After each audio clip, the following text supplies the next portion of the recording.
happened at the United Nations, to a mountaintop of idols I'm going to take you to an ancient harbinger that appeared since last time on American soil, to an ancient template that's going to reveal amazingly clear where we are right now, what has happened, and answer a lot of questions you have. Now, when I grew up, they had a show on television called The Outer Limits.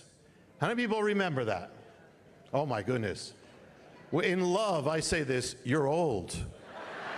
Outer Limits would start out by saying, there is nothing wrong with your television set. Do not attempt to adjust the picture. We are controlling the transmission. If we wish to make it louder, we will bring up the volume. If we wish to make it softer, we will turn it to a whisper. For the next hour, sit quietly, and we will control all you see and hear. You're about to experience the awe and mystery which reaches from the inner mind to the outer limits. Being Jewish, it was a bit Nazi-ish. You know, because in your head you're hearing, we are controlling the transmission. For the next hour you will sit quietly, and we will control what you will see and hear. Now the point of the whole thing was, it looked like it was out of control, but it was not out of control. It was an illusion. Everything was under control. So in the world, in the end times, so in what's happening in America, it looks like it's out of control, but God is saying, no, there is nothing wrong with what you're seeing. It's not out of control. I am on the throne. And one of the mysteries that manifests how much God is on the throne is, I want to touch on this as we begin.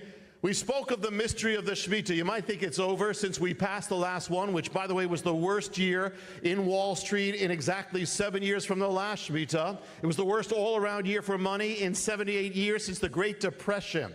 But there was a significant event that happened since we were last here called the Brexit, the exit of Britain from the European Union, big prophecy event. The Brexit caused the worst single-day global stock market crash since the collapse of the Shemitah in 2008. For those who have not read the Harbinger or the Shemitah, let me just set this up. God ordained that at the end of the 7th year, on the very last day, financial accounts would be wiped away. On September 29, 2008, came the greatest collapse in Wall Street history, world history. Took place on the exact day appointed by God that comes once in 7 years, the day of the Shemitah, the day of the 7th year, the sevens on that day. 7% is wiped out of Wall Street. How many points? 777.7 points. God's trying to get something across here.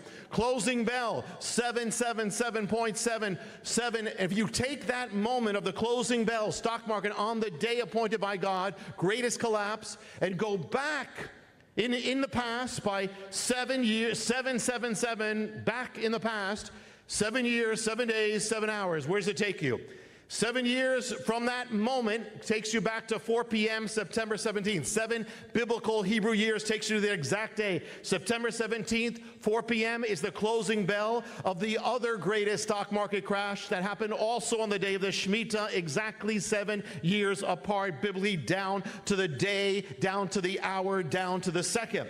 If you go back another 7 in this mystery of sevens, it takes you 7 days. The 7th day is a very interesting day. The 7th day on the cycle is 9/11. When it gets you at 4 p.m., 9/11. What happens if you go back 7 hours? It takes you to 9 in the morning, which is the exact hour of the strike. How specific God is, how much He is in control. But now what happens if you take that same exact moment of that 777.7 on Wall Street, the day of 7, Shemitah, on the day, and you go, instead of back, now you go forward. Where will it take you? 7 years, 7 months, 7 weeks, and 7 days. Where does it take you? It takes you to June 24th, 2016, the day of the Brexit. The day of the greatest global collapse in world history since the last Shemitah. On the exact day, God is in control. Now let me show you something else about this God being in control thing. But this is from the realm of the Harbingers for a moment. For those who you have not read the Harbinger, in a nutshell, It says, in the last days of ancient Israel, 9 harbingers of coming judgment appear in the land. 9 signs warning of judgment on the nation, and these same 9 signs have appeared in America, warning of judgment, opening up on the day of September 11th, 2001, with the first strike. This is a classic sign of God's warning on a nation. And the people of Israel, instead of being warned and repenting, they respond with defiance. And the key verse of the harbinger is Isaiah 9:10. When they make a vow, they say, even though this happened, even though the bricks fell in this attack, we're going to build back stronger. And even though the trees, the sycamore was cut down, we're going to put stronger trees in its place. We're going to come back in defiance. Well, that is the key scripture of the harbinger. Now, you'll rarely hear me say this, rarely. I don't believe I've shared it here, but to make a point, there is a Bible many of you have called the One-Year Bible. One-Year Bible. If that's the title, not just one, but it's called the One-Year Bible, most famous one.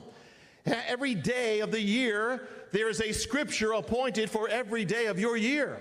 If you open up the One-Year Bible, no matter what version, King James, NIV, doesn't matter. If it's called the One-Year Bible, open up to the harbinger scripture, open up to Isaiah 9:10, look on the top of the page, and you're going to see a date in the One-Year Bible. The date is September 11th. In every One-Year Bible that says One-Year Bible. So get it. That September morning, when the Pentagon had no idea, when all our intelligence system had no idea, it was already appointed. All across America, believers were opening their Bibles to Isaiah 9:10, appointed for that day, about a strike on the land, before it came about the striking down of the sycamore tree, which happened in 9/11, before it happened. Now, the people who made the One-Year Bible were not reading the harbinger. The harbinger didn't come out. The One-Year Bible came out in the 1980s, 15 years before 9/11. And yet, by simply dividing the verses of the Bible and putting the days on it, it all came out to the word appointed for September 11th was Isaiah 9:10, about the first strike of judgment on the land with an enemy attack of terrorism that is already there 2,500 years ago on the day. What does that tell you?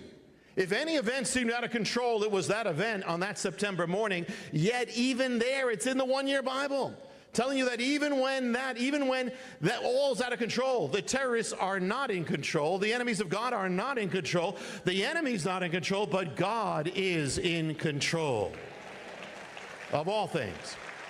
Now, as far as the timing, the pattern of the warning strike, the pattern of judgment, warning strike comes first, then a period of grace for the nation to come back to God, that either judgment or revival. In the case of the northern kingdom of Israel, harbinger, the time in between the strike, from the first strike to the judgment, the final destruction, was 10 years. But the same pattern happened in the southern kingdom, and the time in that one, same pattern, first strike and judgment, was 19 years. There's no rule with God, but don't get comfortable. We're going to come back to America in a little while. But now we're going to go to Israel.